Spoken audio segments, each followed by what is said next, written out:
Artificial ഇൻ്റലിജൻസിൻ്റെ സാധ്യതകൾ ഉപയോഗിച്ചുകൊണ്ട് നമ്മളെ പിടിച്ചിരുത്തുന്ന ഒരുപാട് വിഷ്വൽസ് ക്രിയേറ്റ് ചെയ്യുന്ന കനവ് കഥ എന്ന ഇൻസ്റ്റാഗ്രാം പേജിൻ്റെ പിന്നിലെ 4 ചെറുപ്പക്കാരാണ് ചേരുന്നത്. നമസ്കാരം. കനവുകഥ ടീം ആരൊക്കെയാണ്, എന്തൊക്കെയാണ് പേര്, എത്ര നാളായി കമ്പനിയിൽ ജോയിൻ ആയിട്ട്, എന്തായിരുന്നു പരിപാടി, ഒന്ന് എക്സ്പ്ലെയിൻ ചെയ്യാമോ? എൻ്റെ പേര് സിഫ്വാൻ എന്നാണ്. ഞാൻ പാലക്കാടാണ് വീട്. ഞാൻ ഫാഷൻ ടെക്നോളജിയാണ് പഠിച്ചത്. BSc ഫാഷൻ ടെക്നോളജിയാണ് പഠിച്ചത്. പിന്നെ ഞാൻ പെയിൻറ്റിങ് ആർട്ടിസ്റ്റാണ്. പെയിൻറ്റിങ് ആണ് ചെയ്തിരുന്നത്. പിന്നെ വന്നപ്പോൾ എയിലോട്ട് കുറിച്ച് പഠിക്കാനും ക്രിയേറ്റീവായിട്ട് എങ്ങനെ എക്സ്പ്രസ് ചെയ്യാൻ ഒരു മീഡിയ ആയിട്ട് യൂസ് ചെയ്യാനൊക്കെ ട്രൈ ചെയ്തു.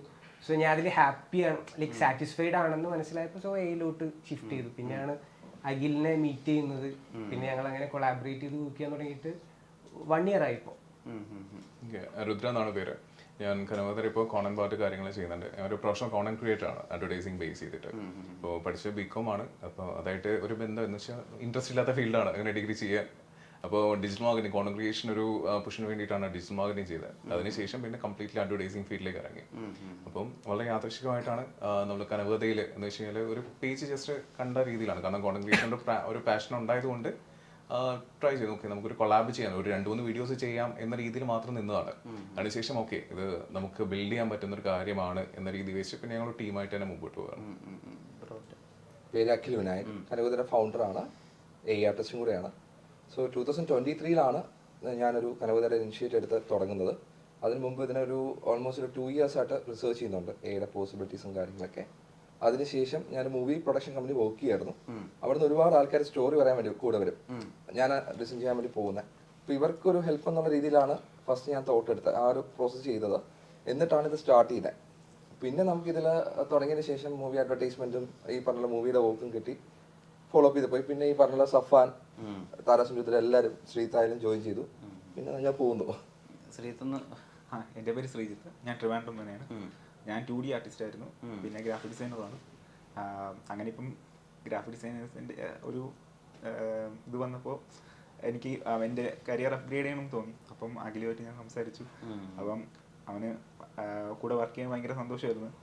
പിന്നെ അങ്ങനെ പുള്ളിക്കാരനായിട്ട് ഇപ്പോൾ അതെ. കനവകഥയിൽ ആദ്യമായിട്ട് ശ്രദ്ധിക്കപ്പെടുന്നത് ഞാൻ സുരഭി കോഴിക്കുഞ്ഞുങ്ങളെ കൊല്ലുന്ന ഒരു വിഷ്വൽസ്, അതിനൊരു സൈക്കോ സ്വഭാവമൊക്കെ കൊടുത്ത് നിങ്ങൾ ചെയ്തതാണ്.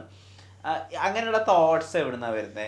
എവിടുന്നാണ് ഇങ്ങനെ ഒരു പിക്ക് ചെയ്താൽ ഇത് ആളുകൾ കാണും? കാരണം അത് എനിക്ക് തോന്നുന്നു കുമാരിയുടെ സമയത്തുള്ള ഒരു ഇന്റർവ്യൂ ആണ്, ഏകദേശം 1.5 വർഷം മുമ്പാണ്. അതിനിങ്ങനെ ഒരു സാധ്യത ഉണ്ട്, അല്ലെങ്കിൽ ഇവരുടെ ഒരു ചെറുപ്പകാലം ഇങ്ങനെ വിഷ്വലൈസ് ചെയ്യാം. അതെവിടുന്നാണ് ആ തോട്ട് വരുന്നത്?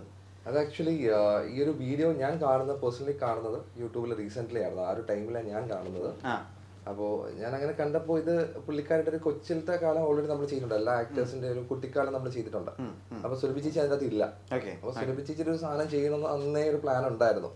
അപ്പൊ ഇതിലോട്ട് വർക്ക്ഔട്ട് ചെയ്താൽ എങ്ങനെ ഇരിക്കും എന്നറിയാനാണ് ആ ഒരു സൈക്കോ രീതിയിൽ അത് വർക്ക്ഔട്ട് ചെയ്തത്. അപ്പൊ അത് പുള്ളിക്കാരെ അങ്ങനെ വേറൊരു രീതിയിലും കാണാനല്ല, ആ ഒരു രീതിയിൽ ചെയ്ത് കഴിഞ്ഞാൽ പുള്ളിക്കാരുടെ റിയാക്ഷൻ എങ്ങനെ ആയിരിക്കും എന്നറിയാനാണ്. പക്ഷെ അത് അങ്ങ് കയറി പോയായിരുന്നു, മുകളിൽ കയറി പോയി.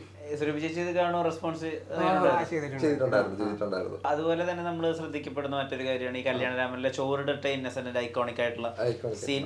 അപ്പൊ ആ സീനില് താനോസും ഹൾക്കുമാണ് അവിടെ പ്രസന്റ് ആവുന്നത്. ഈ താനോസിനെയും ഹൾക്കിനെയും തന്നെ അവിടെ പ്ലേസ് ചെയ്യാനുള്ള ഒരു കാര്യം എന്താണെന്നുള്ളതാണ് ഒന്ന്. 2, ഇപ്പൊ അങ്ങനെ ഒരു സീൻ ഡെലിവറി ചെയ്യുന്ന സമയത്ത് ഈ അവരുടെ ഫേസ് എക്സ്പ്രഷൻസും നമ്മുടെ മലയാളം ഡയലോഗും തമ്മിൽ ഒരു സിങ്കും കൂടി വരണല്ലോ. അതിനെങ്ങനെയാണ് നിങ്ങൾ മാച്ച് ചെയ്യുന്നത്? ഇത് നമ്മുടെ ടീമിൽ ഒരു മെമ്പറും കൂടെ ഉണ്ടായിരുന്നു. പുള്ളി ഫ്രീലാൻസ് ആയിട്ട് നമ്മൾ വർക്ക് ചെയ്യുന്നതാണ്. പുള്ളിക്കാരന്റെ ഐഡിയയില് ഈ ഒരു സാധനം വന്നു. അപ്പൊ എന്റെ അടുത്ത് ഡിസ്കസ് ചെയ്തപ്പോൾ ഞാൻ പറഞ്ഞു, നമുക്ക് അങ്ങനത്തെ ഒരു സാധനം ചെയ്യാം, നോക്കാം. എങ്ങനെ ഔട്ട് വരുന്നതെന്ന് അറിയത്തില്ല, നമുക്കൊന്ന് ട്രൈ ചെയ്ത് നോക്കാം. എക്സ്പ്രഷൻസും കാര്യങ്ങളും നമുക്ക് എയിൽ പോസിബിൾ ആണ്, ചെറിയ രീതിയിലൊക്കെ സാധനങ്ങൾ വരും. പക്ഷെ നമ്മൾ എക്സാക്ട്ലി ആ മൂവിയിൽ കിട്ടുന്ന സാധനം കിട്ടത്തില്ല. ഇതെല്ലാം ഹാൻഡ് ജസ്റ്റേഴ്സിൽ കൂടെയാണ് പ്രൊവൈഡ് ചെയ്യുന്നത്. അപ്പൊ ഇത് കൊടുത്ത് നോക്കാം, ബാക്കി വരുന്നത് ട്രൈ ചെയ്ത് നോക്കാം, നമുക്ക് റെസ്പോൺസ് എങ്ങനെ നോക്കാന്ന് പറഞ്ഞു. അങ്ങനെ കൊടുത്തപ്പോൾ ഒരു ഔട്ട് കിട്ടിയതാണ് അത് അപ്പായത്. നിങ്ങൾ എല്ലാവരോടും ഒരുമിച്ചാണോ ഇതിന്റെ ഔട്ട് കാണുന്നത്, കണ്ടത്? ആക്ച്വലി ഫണ്ണി പാർട്ട് എന്ന് പറഞ്ഞാൽ നമ്മൾ 4 പേര് 4 സ്ഥലത്തുള്ളവരാ. ഞങ്ങളുടെ കംപ്ലീറ്റ് മീറ്റപ്പ് സത്യം പറഞ്ഞാൽ ഇന്നത്തെ ദിവസം.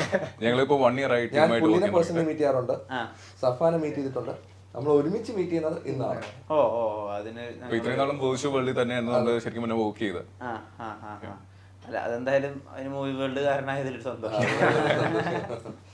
അത് പോലെ തന്നെ ഏറ്റവും അധികം ടച്ച് ചെയ്തിട്ടുള്ള ഒരു വീഡിയോ ആണ് സ്വർഗ ലോകത്തേക്ക് ഒരു താക്കോൽ എന്ന് പറഞ്ഞിട്ട് ഒരു പെൺകുട്ടിയുടെ അച്ഛൻ സ്വർഗത്ത് നിന്ന് വന്നിട്ട് ആ കുട്ടിക്ക് വായിലേക്ക് മധുരം വെച്ച് കൊടുക്കുന്ന ഒരു വീഡിയോ. അത് ആ കുട്ടി കാണുന്നു, ആ കുട്ടിയുടെ റിയാക്ഷൻ ഒരുപക്ഷെ എയുടെ ഏറ്റവും നന്മയുള്ള ഒരു സൈഡും കൂടിയായിരുന്നു ആ വീഡിയോ കാണിച്ചു തന്നിട്ടുണ്ടായിരുന്നത് നമുക്ക്. ആ വീഡിയോയിൽ പ്രത്യക്ഷപ്പെട്ട കുട്ടിയും അച്ഛനും അങ്ങനെ ഒരു പിറന്നാൾ സമ്മാനവും അതിന്റെ പിന്നിലത്തെ കഥ എന്താണ്? അത് ആക്ച്വലി നമ്മളെ കോണ്ടാക്ട് ചെയ്യും. നമ്മൾ മുമ്പും ഇങ്ങനെ ഒരു കൺസെപ്റ്റ് ചെയ്തിട്ടുണ്ട്. എന്ന് വെച്ചാൽ മരിച്ച ഒരു ഫാമിലിയിലെ ഒരു മകനാണ് നമ്മളത്തെ ആദ്യം സമീപിച്ചത്. അപ്പം അദ്ദേഹത്തിന് അമ്മയുടെ ബർത്ത്ഡേക്ക് പുള്ളിക്കാരന്റെ ഫാദറിനെ ഒന്ന് എന്താ പറയാ ഈ ഒരു രീതിയിലൊരു ഗിഫ്റ്റ് കൊടുക്കണം എന്ന രീതിയിലാണ് നമ്മൾ കംപ്ലീറ്റ്ലി സ്റ്റാർട്ടിങ് വന്നത്. അപ്പൊ നമുക്കത് കേട്ടപ്പോ ഓക്കെ നമുക്ക് ട്രൈ ചെയ്ത് നോക്കാവുന്നതാണ്. അപ്പൊ ഒരു കോൺസെപ്റ്റിൽ നമുക്കത് വീഡിയോ മാത്രം ചെയ്യണമെന്നുണ്ടായിരുന്നുള്ളൂ. വീഡിയോ ഔട്ട് കൊടുക്കുക എന്നുള്ളൊരു കോൺസെപ്റ്റേ ഉള്ളൂ. വീഡിയോ ചെയ്തു, എന്നിട്ട് നമുക്ക് സോഷ്യൽ മീഡിയയിൽ അവർ പറഞ്ഞു സോഷ്യൽ മീഡിയയിൽ ഇട്ടോളാൻ പറഞ്ഞു, പെർമിഷൻ ചോദിച്ചു. സോ അപ്പോഴാണ് ഒരു വോക്കലും കൂടെ ചെയ്ത കോണ്ടന്റ് ക്രിയേഷനും കൂടെ ചെയ്തിട്ട് ഒരു വോക്കലും കൂടെ അപ്ലൈ ചെയ്ത് അങ്ങനെ ഇരിക്കും തോന്നിയത്. അങ്ങനെ ഇവിടുന്ന് കോണ്ടന്റ് ക്രിയേഷൻ ചെയ്തു. ജസ്റ്റ് നമ്മൾ നോർമലി വോയിസ് ഓവർ ബേസ് ചെയ്തുള്ള സ്റ്റോറി ടെല്ലിംഗ് ആണ് കനകത്തിൽ നമ്മൾ മെയിൻലി കൊണ്ടുപോകുന്നത്. അപ്പോൾ ഇതെന്ന് വെച്ചാൽ പ്ലെയിൻ ആയിട്ടായിരുന്നു പോയിക്കൊണ്ടിരുന്ന ആ വീഡിയോ. അപ്പം ഓക്കെ അച്ഛൻ്റെ ഒരു ഇമോഷൻ എങ്ങനെ കണക്ട് ചെയ്യാൻ പറ്റും എന്നുള്ള തോട്ട് വന്നപ്പോഴാണ് ഓക്കെ നമുക്ക് അങ്ങനെ ഒന്ന് ചെയ്ത് നോക്കിയാലോ എന്ന് ട്രൈ ചെയ്ത് നോക്കിയതാണ്. പക്ഷെ അത് ഒരുപാട് ഓഡിയൻസിന് കണക്ട് ആയി കിട്ടി, ഒരുപാട് നല്ല പോസിറ്റീവ് റെസ്പോൺസ് വന്നു. അപ്പൊ അതിനുശേഷം ഒരുപാട് പേര് ഇങ്ങനെ നമുക്ക് ഇങ്ങനെ ചെയ്ത് കിട്ടുമോ, അപ്പോൾ അവരുടെ ഫാദറിന്റെ ആയിക്കോട്ടെ മദറിന്റെ ആയിക്കോട്ടെ ഫാമിലി മെമ്പേഴ്സിന്റെ ആയിക്കോട്ടെ ഒരുപാട് പേര് അങ്ങനെ എൻക്വയറി ചെയ്യുന്നുണ്ട്. അപ്പൊ ആ രീതിയിൽ വെച്ച് റീസെന്റ് വന്നൊരു കാര്യം നമുക്ക് ഒരു ടൈം അലോട്ട് ചെയ്തപ്പോഴത്തേന് ചെയ്യാൻ പറ്റിയിട്ടുള്ള കാര്യമാണ്. ഈ കനകവതിക്ക് വോയിസ് കൊടുക്കുന്ന ബ്രോ ആണോ? അതെ അതെ. ബേസിക്കലി വോയിസ് ആർട്ടിസ്റ്റ് ആണോ അതോ ആക്ച്വലി ഒരു ഈ ട്രാൻസ്ലേറ്റഡ് വെബ് സീരീസ് ഒക്കെ ചെയ്തിട്ടുണ്ടായിരുന്നു പോക്കറ്റ് മണിക്ക് വേണ്ടി. അപ്പം ആ സമയത്തൊക്കെ എന്ന് വെച്ചാൽ നമ്മള് ഓപ്പർച്യൂണിറ്റിക്ക് അങ്ങോട്ട് ഒരുപാട് പോവായിരുന്നു. അപ്പൊ പലയിടത്തുനിന്ന് റിജക്ഷൻ ഒക്കെ കിട്ടാം. ഓക്കെ ബ്രോ ചിലപ്പോൾ ശരിയാവില്ല, നമുക്ക് പിന്നെ നോക്കാം എന്നൊക്കെ രീതി വെച്ച്. അപ്പോൾ അങ്ങനെ ഒരുപാട് നടന്ന് അവസാനം ഓക്കെ എന്നെ കൊണ്ട് പറ്റില്ല, ഇനി ഞാൻ സ്വന്തമായിട്ട് ചെയ്തു തുടങ്ങാം എന്നുള്ള രീതിയിൽ സ്റ്റാർട്ട് ചെയ്തു. അപ്പോൾ അങ്ങനെ വന്നപ്പോഴാണ് നമ്മൾ കനകവതിയിലും കൂടെ ടച്ച് ആയത്. കാരണം കനകവതിയുടെ സ്റ്റാർട്ടിംഗ് സ്റ്റാർട്ടിംഗിൽ ഒരു ഓൾമോസ്റ്റ് 8,000 10,000 ഫോളോവേഴ്സ് ഉണ്ടായിരുന്ന സമയത്ത് കോൺടാക്ട് ചെയ്തു. അപ്പൊ പുള്ളിയുടെ പേഴ്സണൽ വേറൊരു അക്കൗണ്ട് ഉണ്ടായിരുന്നു, ഒരു വോയിസ് ആർട്ടിസ്റ്റിന്റെ അക്കൗണ്ട് ഉണ്ടായിരുന്നു. അപ്പൊ അതിൽ നിന്ന് മെസ്സേജ് അയച്ചപ്പോൾ പുള്ളിയുടെ കുറെ വോക്സ് ഞാൻ കണ്ടു. അപ്പോൾ അത് നമുക്ക് അങ്ങനെ ഒരു എയിലൊരു വോക്കൽ എല്ലാവരും വീഡിയോ ആണ് ചെയ്യുന്നത്.